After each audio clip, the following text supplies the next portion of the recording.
Assalamualaikum warahmatullahi wabarakatuh. Perkenalkan, nama saya Asmaul Husna dengan NIM 2207100074.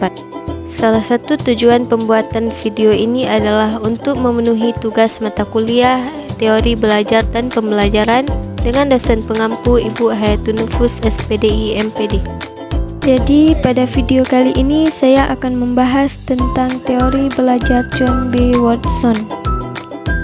Baik, John B. Watson dilahirkan di Granville pada tanggal 9 Januari 1878 dan wafat di New York City pada tanggal 25 September 1958. Watson dikenal sebagai ilmuwan yang banyak melakukan penyelidikan tentang psikologi binatang. Peran Watson dalam bidang pendidikan juga cukup penting. Ia menekankan pentingnya pendidikan dalam perkembangan tingkah laku. Ia percaya bahwa memberikan conditioning tertentu dalam proses pendidikan, maka akan dapat membuat seorang anak mempunyai sifat-sifat tertentu.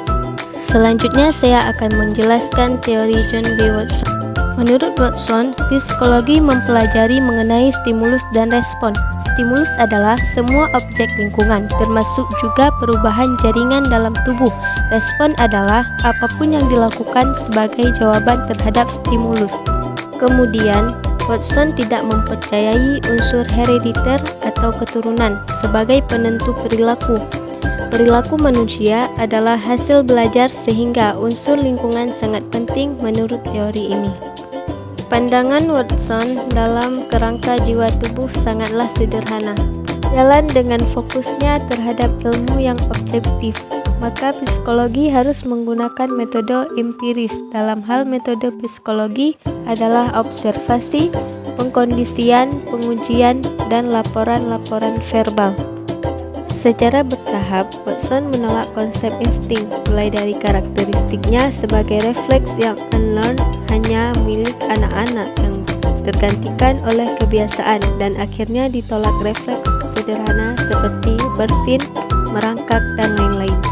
Menurut Watson, konsep belajar adalah sesuatu yang sangat penting. Kebiasaan yang menerapkan dasar perilaku adalah hasil belajar yang ditentukan oleh dua hukum utama, yaitu kebaruan dan keseringan. Lalu, pandangan mengenai memori atau ingatan bertentangan dengan William James. Dengan kata lain, sejauh mana sesuatu dijadikan kebiasaan, faktor yang menentukan adalah kebutuhan. Menurut Watson, berbicara dengan proses berpikir memiliki hubungan yang erat.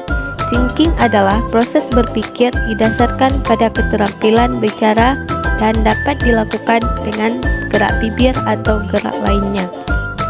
Kelebihan teori belajar John B. Watson. Yang pertama, Watson berpendapat teguh terhadap perilaku manusia sehingga penilaian terhadap perubahan menjadi lebih mudah untuk diamati. Kedua, membangun sikap tanggung jawab dan memiliki sikap kedisiplinan dalam diri peserta didik. Ketiga, peserta didik diajarkan untuk mandiri dibandingkan pengajar yang aktif menjelaskan. Lebih banyak peserta didik yang aktif. Adapun kekurangan teori belajar John B. Watson. Yang pertama, membuat peserta didik tidak dapat berkreasi dan mengembangkan imajinasinya sehingga mereka cenderung pasif. Dua, apabila dalam pembelajaran menerapkan teori ini, maka teori ini pembelajarannya cenderung membosankan. Kekurangan yang ketiga, terlalu memandang bahwa pengetahuan itu sifatnya tetap objektif dan pasti.